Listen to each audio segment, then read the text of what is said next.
Yeah, we're not looking for moral victories at all. I mean, we feel that we're a very good basketball team. Um, and we're not as far off as people probably think right now. We've been in 10 straight of these games, and we haven't been able to find a way to get over the hump in the majority of them. It's a great learning experience for us, but we're not just here for experience. We're also in this business to get the result. But yeah, there were certainly some great things that we did throughout the course of the game, and then their two best players stepped up and did what great players do down the stretch. Now, we didn't play those situations necessarily perfectly, but when we made even a half of a mistake, they made us pay for it every single time in the fourth quarter. And you have to, some point in that regard, tip your hat, to two Hall of Fame players. But our guys understood the challenge at hand, and we weren't showing them that kind of respect that we weren't coming out to win. They just beat us. Erik, just talk about James and the James Harden and the challenges he presents trying to cover him. Yeah, he's whatever you want to call it, the three-level player. You add the ability to draw fouls, you got a four-dimensional player. He can get you to the rim. He can get you in mid-range. He can get you from the three. He can draw fouls, and obviously he can facilitate. And then when the game's on the line, that's probably when he was at his best tonight.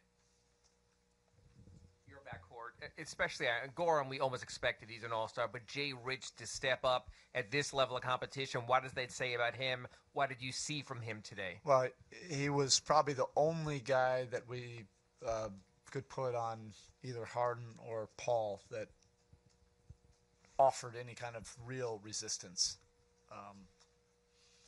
So he did this at 38, 39 minutes a game, both ends of the court, and that shows what Jay Rich is capable of. We needed every part of it. He understood because we were undermanned that he had to come out more aggressive.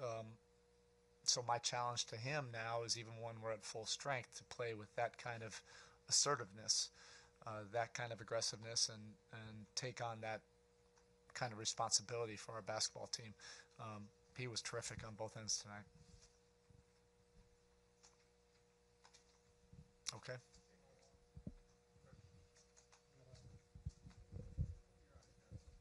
Just real quick, is there any problems with Tyler's ankle? Is he still laboring with it, or having No, we're not issues? going to make any excuses. Nobody is feeling 100% at this time of year.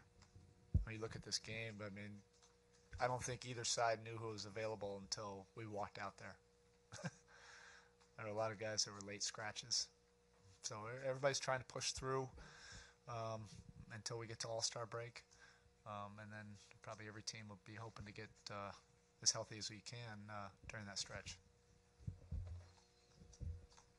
Erik, when Tyler is struggling shooting the way he is, the way he did tonight, what other ways would you like to see him impact the game? I think he had decent rebound numbers, but what would you like to see him do? Yeah, Tyler's a winning player. He makes winning plays. He's around the ball.